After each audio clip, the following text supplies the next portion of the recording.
उन दिनों किताबों से नफरत सी हो गई थी, न जाने किससे मोहब्बत सी हो गई थी।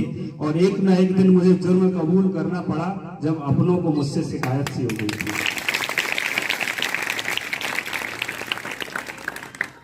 जिंदगी अधूरी पड़ गई थी, क्या जिंदगी अधूरी पड़ गई थी, फिर मुझे किताबों का सहारा लेना पड़ा, जब मुझे जीने के लिए नौकरी की जरूरत सी हो गई थी। जाओ, जो पढ़ाई जो कि बहुत जरूरी है, हम लोग लगभग 18 वर्ष 20 वर्ष पढ़ाई करते हैं। बचपन से अगर जोड़ा जाए, पढ़ते हैं कि नहीं पढ़ते? क्या मिलता है 18 वर्ष तक? कुछ नहीं मिलता। वजीफा मिलता होगा, मध्याह्न भोजन मिलता होगा, इसके अलावा। लेकिन जब हम अपने लक्ष्य को प्राप्त करते हैं, वही हमारी सफलता होती है। और बहुत से लोग जो नहीं कर पाते, वो जाके भैंस चराते हैं, तो फिर वो उन्हें लगता है कि वो 18 साल उनके खराब हो गए। हालांकि शिक्षा का हर एक पल, हर एक घंटा, हर एक मिनट जब हम कुछ सीखते हैं, वो खराब नहीं होता। बुक से अच्छा कुछ नहीं हो सकता। यदि आप किताबों को अपना गुरु मानेंगे, किताब का मार्गदर्शन लेंगे, उस किताब में हर चीज लिखी होती है। मैं कभी कोचिंग भी नहीं गया और स्वयं से पढ़ लिख कर अभी डीएसपी बना हूं और एक सरकारी नौकरी में हूं। और सिंपल सी एक जल्दी से आपको मैं कहानी सुना देता हूं। मैं पन्ना जिले का रहने वाला हूं। एक गांव पड़ता है यूपी बॉर्डर में, देवगांव। मेरे पिताजी का नाम श्री जानकी प्रसाद है। और जैसी तो ये बहुत अच्छा सा घर दिख रहा है, ये पुराना राजाओं का ऐसा। ऐसे हमारे यहाँ जंगल है, जंगल के किनारे हमारे घर है। मेरे पिताजी मजदूर, वो जानते हैं, कारीगर, मिस्त्री, मजदूर मिस्त्री होता है ना, मिस्त्री थे, काम करते थे। तो उन्होंने मेरे को पढ़ाया, लेकिन उनका वो उन्हें मालूम था कि एक शिक्षा का क्या महत्व है। ये जिसके पिता जानते होंगे और जो बच्चा जानने रहेगा, वो शिक्षा की ओर जाएगा। और शिक्षा किस तरह से जिंदगी बदलती है, मैं आपको ये सुनाना चाहता हूँ। तो मैं पढ़ता रहा, मैं पहली से लेकर 8वीं तक सरकारी स्कूल में पढ़े। हम गांव में बचपन में पैदल जाते थे, साइकिल चला कर जाते थे। इसके बाद एक्सीलेंस स्कूल पन्ना में पढ़ाई के जिले में टॉप किया।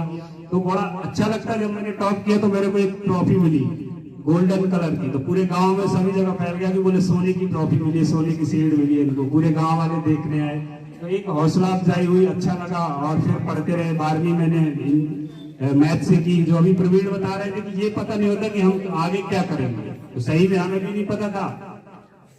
बस हमें ये पता था कि सरकारी कॉलेज मिल जाए, फीस नहीं लगे, तो वो हम पढ़ लेंगे। तो अब सोचा कि 12वीं मैथ से की है, तो क्या करें, बीएससी से अच्छा इंजीनियरिंग कर लेते हैं। फ्री में बीएससी भी करना सरकारी कॉलेज से, इंजीनियरिंग भी सरकारी कॉलेज मिल गया भोपाल का। हमने इंजीनियरिंग कर ली, कोई डिसाइड नहीं था तब तक हमारा लक्ष्य। अब वहां जब पहुंचे तो इस तरह से कहते हैं, गुमराह कैसे होता है व्यक्ति। गांधी जी वाला समझते हो क्या बोल रहा हूँ? गांधी जी का मतलब देखो, कह रही गुड़िया मनी। दोनों कागज में बहुत अंतर है, ठीक है ना। ये बहुत चिकना होता है गांधी जी वाला कागज, आदमी तत्काल फिसल जाता है। और वो किताब वाला जो कागज होता है, जिसमें गांधी जी के विचार लिखे होते हैं और एक में गांधी जी बने होते हैं, दोनों में बहुत अंतर है। तो गांधी जी के विचार पढ़कर अगर आप चाहते हो तो वो गांधी जी फोटो वाले कई आएंगे, अगर आप उनके विचारों पर चलेंगे। और अभी से गांधी जी को जेब में डालने की कोशिश करोगे तो आप आगे उतना संग्रह नहीं कर पाओगे। ऐसे ही हुआ कि हम इंजीनियरिंग कर रहे थे, कोई टारगेट था नहीं। तो वहां पर एक मार्केटिंग होती है, 2-3 लोगों को जोड़ो फिर कमीशन मिलता है। तो हमें लगा कि अपने माता पिता का हाथ बटाने के लिए सबसे बेस्ट रास्ता है, कुछ खर्चा भी निकालते जाएंगे, पढ़ते भी जाएंगे। तो वो लालच में पड़ गए। तो पढ़ाई पता नहीं किताबों को क्या हो गया, और हम उसमें ज्यादा डूब गए। तो थोड़ा बहुत खर्चा आने लगा, तो लगा रहे अब हम तो इसी में करोड़पति बन जाएंगे। पैदल रोड पे चल रहे, लेकिन ऐसा लग रहा है कि अब तो करोड़पति बनेंगे, ये करेंगे वो करेंगे। लेकिन वास्तविकताओं में जीवन अलग होता है।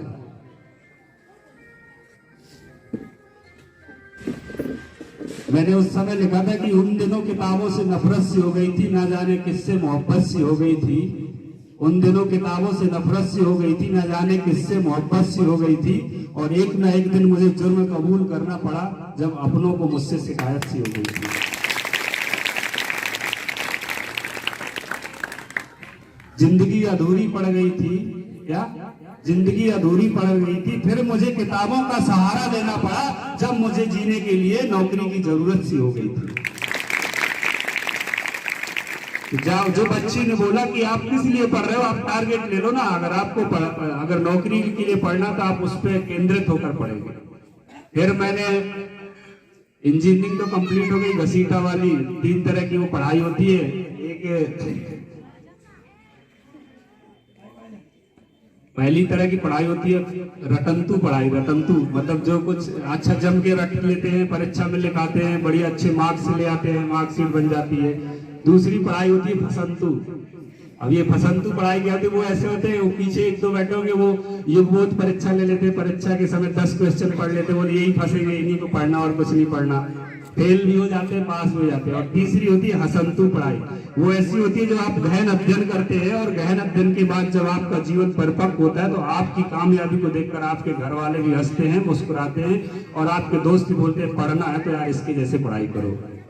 तो हमने ये वाली नहीं पढ़ी थी इंजीनियरिंग, हमने फसंतु वाली की थी, तो हमारी डिग्री हो गई थी।